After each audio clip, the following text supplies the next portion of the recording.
السلام علیکم دوستو، آج میں آپ کے لیے لے کے حاضر ہوئی ہوں اچھی کہانیوں کے متلاشی لوگوں کے لیے دل و دماغ کو فرحت بخشتی دلکش اور دل نشین کہانی خوشبوئے گلاب۔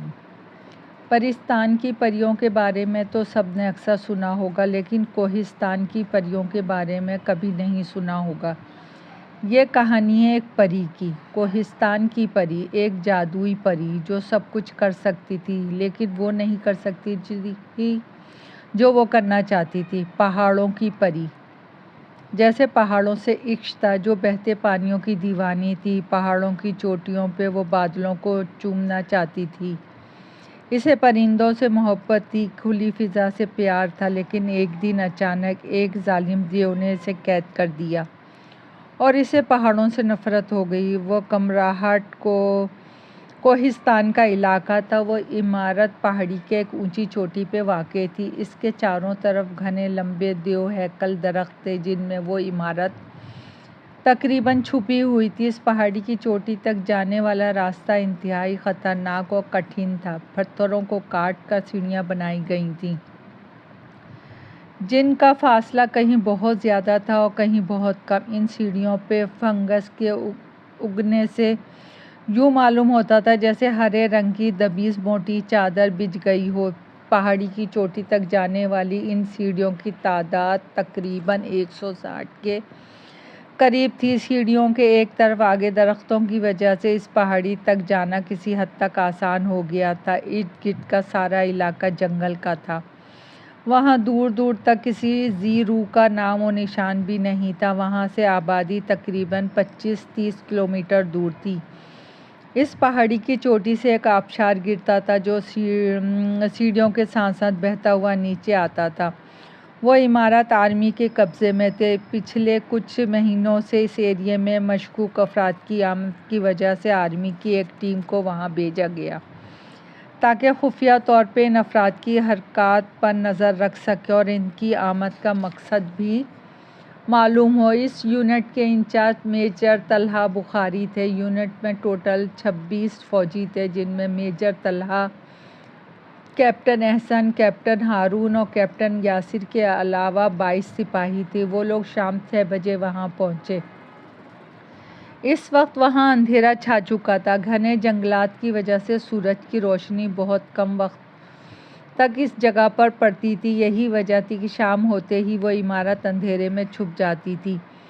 میجر طلحہ نے پہنچتے ہی سب کو وہاں خیمے لگانے کا آرڈر دیا، کیونکہ عمارت میں ایک تو اندھیرا بہت تھا اور دوسرا سب لوگ وہاں ایڈجسٹ نہیں کر سکتے تھے۔ تو طے یہ ہوا کہ سارے سپاہی عمارت کے باہر ہی خیمہ لگا کے وہاں رہیں گے۔ سپاہیوں نے 10 منٹ کے اندر اندر خیمے لگا کے سارا سامان سیٹ کر لیا۔ 6:30 بجے سب نے مل کے ڈنر کیا اور آرام کرنے چلے گئے، کیونکہ لمبا سفر کے بعد سب لوگ تھک چکے تھے اور پہلا دن تھا، اس لیے کوئی کام بھی نہیں تھا۔ 4 سپاہیوں کی سیکیورٹی کی ڈیوٹی تھی۔ ان 4 کے علاوہ باقی سب سو گئے۔ میجر طلحہ اپنے آفس میں آ گیا۔ عمارت کی داخلی دروازے کے ساتھ والے کمرے کو آفس کی شکل دے دی گئی تھی۔ وہاں موجود فرنیچر میں صرف ایک بڑی میز اور 3 کرسیاں تھیں۔ اس کے علاوہ وہاں ایک نارمل سائز کی لوہے کی الماری بھی تھی جو دیوار ہی میں فٹ تھی۔ ساری ضروری کاغذات وہاں رکھ کر لاک کر دیے گئے۔ کمرے میں ایک کونے میں گہرے بلو رنگ کا ایک پانی والا کولر تھا۔ وہاں لائٹ کا کوئی انتظام نہیں تھا۔ دسمبر کا مہینہ تھا، اس لیے صرف روشنی کا انتظام ضروری تھا۔ ٹیبل پر ایک گیس لیمپ پڑا ہوا تھا جس کی روشنی پورے کمرے میں پھیلی ہوئی تھی۔ میجر طلحہ نے الماری کا لاک کھول کے اس میں سے ایک فائل نکالی اور دوبارہ لاک لگا کے کرسی پہ بیٹھ گیا۔ وہ فائل کی وقت گرانی کرنے لگا۔ وہ ایک ریڈ کلر کی فائل تھی۔ وہ اپنے کام میں اتنا مگن ہوا کہ وقت کا اندازہ ہی نہ ہو سکا۔ جب کندھوں میں درد سا محسوس ہوا تو اسے ہوش آیا۔ کلائی پہ بندھی رسٹ واچ پر نظر کی تو 11 بج رہے تھے۔ مسلسل 3-4 گھنٹے کام کرنے سے آنکھیں درد کرنا شروع ہو گئی تھیں۔ اس نے فائل بند کر کے وہیں رکھی اور کھڑکی کی طرف آ گیا۔ کھڑکی کھولتے ہی خون جمانے والی ہوا اندر داخل ہوئی۔ اس نے دونوں ہاتھ سینے پہ باندھ لیے۔ باہر جھانکا تو سوائے گپ اندھیرے کے اور کچھ نظر نہیں آیا۔ درختوں کی اونچی اور گھنی شاخوں کی وجہ سے چاند کی روشنی وہاں بہت کم پہنچ رہی تھی اور دھند کی وجہ سے چاند کا نظر آنا ویسے بھی ممکن نہیں تھا۔ وہ کچھ دور کھڑا لمبے لمبے سانس لیتا رہا۔ جب سردی ہڈیوں کے گودے میں سرات کر گئی اور اس پر کپ کپی سی طاری ہو گئی تو اس نے فوراً کھڑکی بند کی اور مڑا۔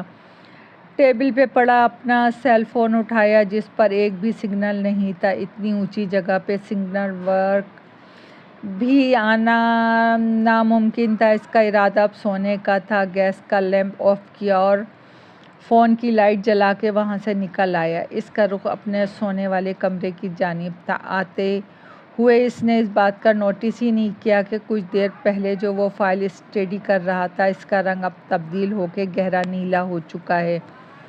نہ جانے کیسے اگلے دن صبح 7 بجے اس کی آنکھ کھلی۔ وہ فریش ہو کے باہر آیا تو وہاں سب لوگ اپنے کام میں مصروف تھے۔ غیر متوقع طور پہ آج ہلکی ہلکی دھوپ بھی نکلی ہوئی تھی جس کی تپش اتنی زیادہ نہیں تھی لیکن پھر بھی سکون دے رہی تھی اور سردی کا زور ٹوٹا ہوا تھا۔ درختوں کی شاخوں سے چھن چھن کے آتی سورج کی سنہری کرنیں سردی کے اس موسم میں نعمت خداوندی معلوم ہو رہی تھی۔ کچھ سپاہی ادھر ادھر گھوم کر اس سارے ایریے کا جائزہ لے رہے تھے۔ ایک طرف 2 سپاہی لکڑیوں سے آگ جلائے چائے بنانے میں مصروف تھے۔ لکڑیاں شاید گیلی تھیں جس کی وجہ سے دھواں نکل رہا تھا۔ میجر طلحہ کو خود پہ حیرت ہوئی۔ زندگی میں پہلی بار وہ اتنی دیر تک سوتا رہا اور نماز بھی ادا نہیں کی، ورنہ وہ سحر خیزی کا عادی تھا اور یہ اس کا ریکارڈ تھا کہ وہ فجر کے وقت ہی اٹھتا تھا خواہ وہ رات کے 2 بجے ہی کیوں نہ سوئے، مگر آج وہ نہ صرف دیر تک سوتا رہا بلکہ نماز بھی چھوٹ گئی۔ اسے دلی افسوس ہوا۔ گڈ مارننگ سر، کیپٹن احسن نے اچانک آ کے سلیوٹ مارتے ہوئے کہا تو اس کی سوچ کا تسلسل ٹوٹا۔ گڈ مارننگ، اس نے بھی بھرپور سستی سے جواب دیا۔ سر، کرنل مبشر کا 3 دفعہ فون آ چکا ہے، وہ آپ سے بات کرنا چاہتے ہیں، کیپٹن احسن نے اس کو خبر دی۔ میجر نے فوراً سر پہ ہاتھ مارا۔ اتنی بڑی لاپرواہی کیسے ہو گئی ڈفر آدمی، یہ بات تم مجھے اب بتا رہے ہو؟ اسے کیپٹن احسن پہ غصہ آیا۔ کیپٹن احسن نے حیرت سے پورے دیدے کھول کر اس کو دیکھا جس کا دماغ ہرگز ٹھکانے پہ نہیں لگ رہا تھا۔ اسے شک ہوا کہیں میجر صاحب رات کو پی کر تو نہیں سوئے تھے جو ایسی بہکی بہکی باتیں کر رہے ہیں۔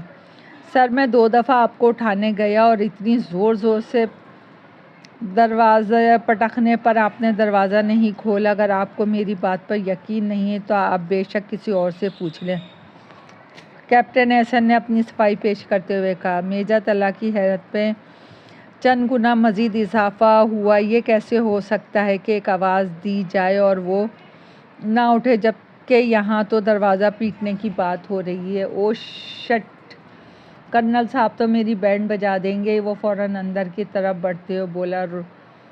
رخ اپنے آفس کی جانب تھا۔ کیپٹن احسن بھی اس کے ساتھ ساتھ تھا۔ سر، کرنل مبشر کہہ رہے تھے کہ ان کو آپ سے ایسی لاپرواہی کی امید نہیں تھی۔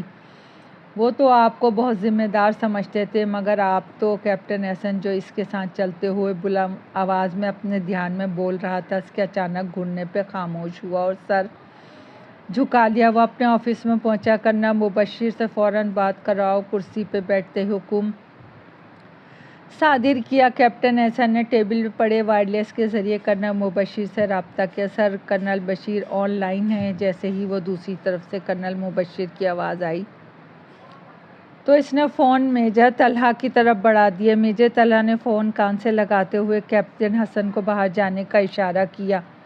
وہ دبے پاؤں کمرے سے نکل گیا۔ کچھ دیر کرنل مبشر سے بات کرنے کے بعد جب وہ فارغ ہوا تو ٹیبل پہ رکھی فائل کی طرف متوجہ ہو گیا جو آج صبح اس کی غیر موجودگی میں وہاں رکھی گئی تھی۔ کافی دیر بعد ایک سپاہی آفس میں آیا۔ میں آئی کم ان سر؟ اس نے دروازے میں کھڑے ہو کے اجازت طلب کی۔ میجر طلحہ نے ہاتھ کے اشارے سے اسے اندر آنا بلایا۔ اب سپاہی کے ہاتھ میں ایک چھوٹی سی پلاسٹک کی ٹرے تھی جس میں چائے بھاپ اڑاتا ایک چھوٹا سا کپ تھا۔ سپاہی نے خاموشی سے کپ وہاں رکھا، باہر نکل گیا۔ میجر طلحہ نے وہ کپ اٹھا کے ہونٹوں سے لگایا اور چائے کی چسکیاں لینے لگا۔ چائے پیتے وقت بھی اس کا سارا دھیان فائلز کی جانب تھا۔ تبھی اچانک گلاب کی تیز خوشبو پورے کمرے میں پھیل گئی۔ اس نے بھووں کو سکوڑتے ہوئے سر اٹھا کر ادھر ادھر دیکھا تو کھڑکی پہ تازہ گلابوں کا ایک بوکے نظر آیا جس سے اٹھنے والی خوشبو سانسوں کو معطر کر رہی تھی۔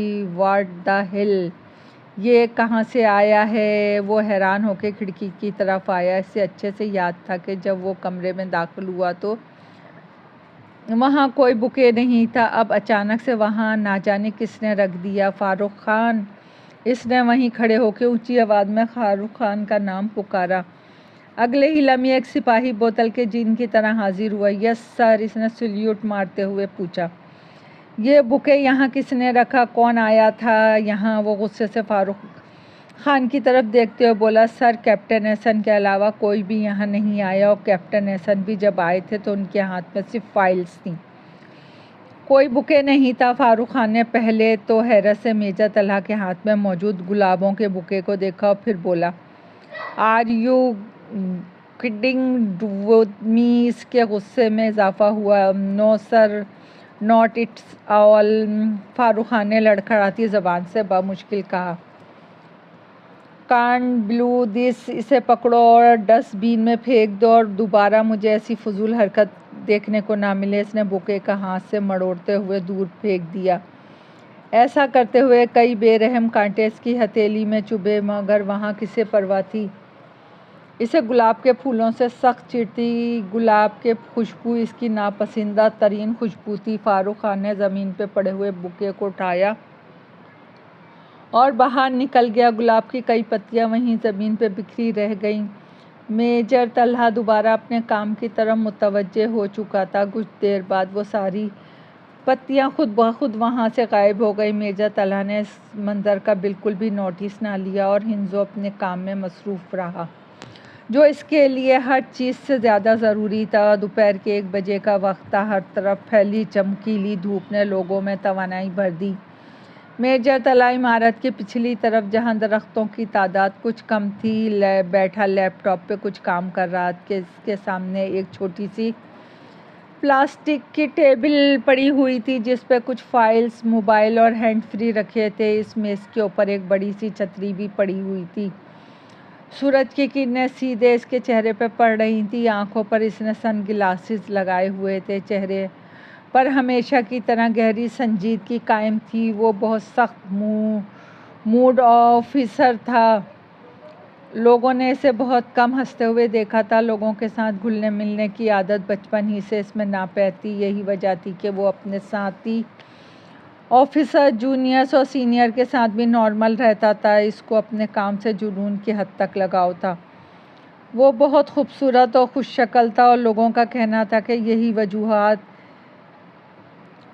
اس کے اندر اتنا غرور اور ایٹیٹیوڈ لے آئی تھی، لیکن میجر طلحہ کو ان باتوں کی مطلق پرواہ نہیں تھی۔ وہ ہمیشہ کام سے کام رکھتا تھا۔ اس وقت بھی وہ مکمل طور پہ اپنے کام میں مگن تھا۔ ہر طرف گہری خاموشی کا راز تھا۔ کہیں سے کوئی آواز نہیں آ رہی تھی۔ اس حال میں اگر پتہ بھی گرتا تو شاید اس سے بھی شور پیدا ہوتا۔ کافی دیر بیت گئی، تبھی اچانک اسے محسوس ہوا جیسے کسی نے اسے آواز دی ہو۔ پہلے تو اس نے اپنا وہم مانا، لیکن جب مسلسل 3-4 دفعہ ایسا ہوا تو اسے سر اٹھا کے دیکھنا پڑا۔ وہاں اور کوئی موجود نہیں تھا۔ شاید میرے کان بج رہے ہیں، وہ بڑبڑایا۔ یہ کام کے پریشر کا اثر ہے۔ اس کا سر بھی دکھنے لگا۔ فضا میں ہر طرف تازہ گلابوں کی مہک پھیلی ہوئی تھی، حتیٰ کہ اس سے سانس لینا بھی محال ہو گیا۔ یہ کیا ہو رہا ہے میرے ساتھ؟ شاید مجھے بریک کی ضرورت ہے۔ مسلسل کام نے میرا دماغ خراب کر دیا ہے کہ مجھے ایسا عجیب و غریب وہم ہو رہے ہیں۔ اس نے دوبارہ ایک لمبا سا سانس لیا اور محسوس کرنے کی کوشش کی کیا واقعی وہ گلاب کی خوشبو تھی، مگر حیرت انگیز طور پہ اب اس بار ایسا کچھ نہ ہوا۔ آف کورس یہ سب کام کا پریشر ہے کہ کبھی میرے کان بجتے ہوں، کبھی مجھے گلابوں کی خوشبو آتی ہے، یہاں بھلا گلاب کے پھول کہاں؟ وہ اپنے آپ سوچنے لگا۔ ایک دم سے کل صبح کا واقعہ تازہ ہوا جب اس کے آفس کی کھڑکی پہ کسی نے بوکے رکھا تھا۔ کافی دیر دماغ لڑانے پر بھی جب اس الجھن کا کوئی سرا ہاتھ نہ لگا تو اس نے سر جھٹک کر ساری فضول خیالات کو ذہن سے نکالنے کی کوشش کی۔ تبھی ایک سپاہی بھاگتا ہوا آیا۔ سر غضب ہو گیا۔ بھاگنے کے باعث آنے والے کا سانس بری طرح پھولا ہوا تھا۔ میجر طلحہ جو ارد گرد کا جائزہ لیتے ہوئے فضول خیالوں میں ڈوبا ان سے پیچھا چھڑانے کی ناکام کوشش کر رہا تھا، ایک دم سے چونکا۔ کیا ہوا روہیل علی، اتنے بوکھلائے ہوئے کیوں ہو؟ کیا کوئی بھوت دیکھ لیا ہے؟ میجر طلحہ نے لیپ ٹاپ بند کرتے ہوئے سامنے ٹیبل پر رکھتے ہوئے سرسری طور پہ پوچھا۔ جی سر جی، اللہ کی قسم جو دیکھ کر آ رہا ہوں وہ کسی بھوت ہی کا کیا ہوا لگ رہا ہے۔ سپاہی کے چہرے پہ اڑی ہوائیاں میجر طلحہ سے پوشیدہ نہیں تھی۔ وہ سمجھ گیا کہ معاملہ سیریس تھا۔ صاف صاف بتاؤ کیا ہوا؟ میجر طلحہ نے پریشانی سے پوچھا۔ سر جی، فاروق خان کو کسی نے بڑی بے رحمی سے مار ڈالا ہے۔ لاش کا اتنا برا حال کیا کہ پہچانی بھی نہیں جا رہی ہے۔ سپاہی نے بتایا تو میجر طلحہ بے یقین سا ہو گیا۔ کیا بکواس کر رہے ہو؟ اسے کرسی سے کھڑے ہونے میں 1 سیکنڈ لگا۔ سچ کہہ رہا ہوں سر، پوری باڈی میں کسی نے بڑے بڑے کانٹے چبھو دیے ہیں، سارے جسم سے خون نکل رہا ہے۔ آپ کو یقین نہیں آ رہا ہے تو خود چل کے دیکھ لیں۔ سپاہی نے اڑی ہوئی رنگت اور کھوئے ہوئے حواسوں کے ساتھ بتایا۔ چلو فوراً اس کے ساتھ چل پڑا۔ ساری چیزیں ویسی کی ویسی وہیں پڑی رہیں۔ ہاں البتہ اس ٹیبل پر ان کے جانے کے بعد ان چیزوں کے ساتھ ایک تازہ گلاب کی کلی کا بھی اضافہ ہو گیا تھا۔ اگلے 5 منٹ میں مطلوبہ جگہ پر تھے۔ یونٹ کے سارے فوجی وہاں موجود تھے۔ میجر طلحہ کو دیکھتے ہی اس کو راستہ دیا۔ اس نے آگے بڑھ کر دیکھا تو بے ساختہ کانپ اٹھا۔ چہرے سے لے کے پیروں تک ہر جگہ بس کانٹے ہی کانٹے تھے۔ وہ حیران اور پریشان سا سب سمجھنے کی کوشش کرنے لگا۔ اچانک اس کی نظر فاروق خان کے دائیں ہاتھ پہ پڑی۔ شاید وہاں کچھ لکھا ہوا تھا۔ اگر دوبارہ کسی نے میرے بھیجے گئے پھولوں کو چھوا بھی تو اس کا یہی حال ہوگا۔ میجر طلحہ نے بلند آواز میں وہ لائن پڑھی۔ سب حیرت سے ایک دوسرے کی شکل دیکھ رہے تھے۔ واٹ دی ہیل، یہ کیا ہو رہا ہے؟ اس نے اپنے بال مٹھی میں جکڑے۔ وہ پھول کس نے بھیجے تھے اور فاروق خان کو کیوں مارا تھا؟ سر یہ کام کسی دشمن کا نہیں کیا، کیپٹن ہارون نے نزدیک آتے ہوئے کہا۔ تو پھر کس نے کیا ہے؟ میجر طلحہ نے اس کی طرف غصے سے دیکھتے ہوئے استفسار کیا۔ یہ تو مجھے نہیں پتا کہ کس نے کیا، لیکن مجھے اتنا یقین ہے کسی دشمن کا کام نہیں ہے۔ سر دشمن یا تو گولی سے مارتا ہے یا کسی چھری چاقو سے، لیکن یہاں تو پوری باڈی پر صرف کانٹے ہی کانٹے ہیں۔ آپ نے ابھی وہ پڑھا نہیں کہ پھولوں کو چھونا وغیرہ؟ ویسے یہ پھولوں کا کیا چکر ہے؟ کیپٹن ہارون نے آخر میں حیرت سے پوچھا۔ I don't know. کل صبح کسی نے میرے کمرے کی کھڑکی میں گلابوں کا ایک بوکے رکھا تھا جو میں نے فاروق خان کو پھینکنے کے لیے دیا، میجر طلحہ نے کھڑے ہوتے ہوئے بتایا۔ یہ معاملہ اس کی سمجھ سے بالا تر تھا۔ سر مجھے تو یہ کام کسی باہری چیز کا لگتا ہے، کیپٹن احسن نے کچھ سوچتے ہوئے کہا تو میجر طلحہ نے اس کو گھور کر دیکھا۔ واٹ ربش، کیا فضول باتیں کر رہے ہو تم لوگ؟ فوراً باڈی کو اٹھاؤ اور ہیڈ کوارٹر بھیج دو اور جلد سے جلد پتہ لگاؤ کہ یہ کس کی حرکت ہے۔ میں چھوڑوں گا نہیں اس کو۔ وہ غم اور غصے سے کھول رہا تھا۔ یس سر، کیپٹن احسن نے کہا اور چلتا ہوا وہاں سے آ گیا۔ دماغ معاف ہوتا جا رہا تھا۔ بیچارہ فاروق خان بے گناہ مارا جا چکا تھا۔ سمجھ نہیں آ رہا تھا کہ وہ اسے شہید سمجھے یا پھر کوئی واقعی کسی باہر کی مخلوق کا کام تھا۔ او گاڈ، یہ میں کیا سوچ رہا ہوں؟ اپنی فضول سی سوچ پہ اس نے 1000 بار خود کو ملامت کیا اور اپنے آفس کی طرف بڑھ گیا۔ یہ ساری رپورٹ اب ہیڈ کوارٹر بھی دینی تھی۔ اسے دلی طور پہ فاروق خان کی موت پہ افسوس تھا۔ رات کے سیاہی نے پورے علاقے کو اپنی لپیٹ میں لے لیا تھا۔ ہر طرف پھیلی ہوئی خوفناک خاموشی دل ہلا رہی تھی۔ سب اپنے بستروں میں دبکے پڑے تھے۔ میجر طلحہ اور کیپٹن حسن بیٹھے چائے پی رہے تھے اور ساتھ ساتھ کوئی فائل بھی ڈسکس کر رہے تھے۔ تبھی اچانک فضا میں ایک خوفناک چیخ بلند ہوئی۔ مارے دہشت کے کیپٹن احسن کے ہاتھ سے چائے کا کپ گر گیا، جبکہ دوسری طرف میجر طلحہ کا ہاتھ کانپ تھا اور کچھ چائے کپڑوں پہ گری تھی۔ یہ کیا ہو رہا ہے باہر؟ کیا ہو رہا ہے باہر؟ یہ کیا ہو رہا ہے باہر؟ وہ دونوں اٹھ کھڑے ہو کر باہر آئے۔ سب لوگ ایک خیمے کے پاس جمع تھے۔ کیا بےہودگی ہے یہ؟ کیوں شور مچا رکھا ہے؟ اس نے غصے سے پوچھا۔ اشفاق نامی ایک سپاہی جس نے اتنی خوفناک چیخ ماری تھی۔ میجر طلحہ نے اس کو گھورا۔ وہ شرمندگی سر جھکا گیا۔ اب بولو گے بھی؟ کیا ہوا؟ وہ دوبارہ بولا، سر یہ طوطا۔ اس نے ڈرتے ڈرتے اس طوطے کی طرف اشارہ کیا جو خیمے کے اندر رکھے ایک چھوٹے سے اسٹول پہ بنا کسی ڈر و خوف کے برجمان تھا۔ میجر طلحہ نے حیرت سے طوطے کو دیکھا جس کی آنکھیں ایک دم سے چمکنا شروع ہو گئی۔ یہ کہاں سے آیا؟ پتہ نہیں سر، میں سو رہا تھا، جب اچانک یہ کہیں سے آ کے میرے کندھے پہ بیٹھ گیا۔ اشفاق نے اپنا جرم قبول کیا۔ تو اس نے کیوں چیخ ماری؟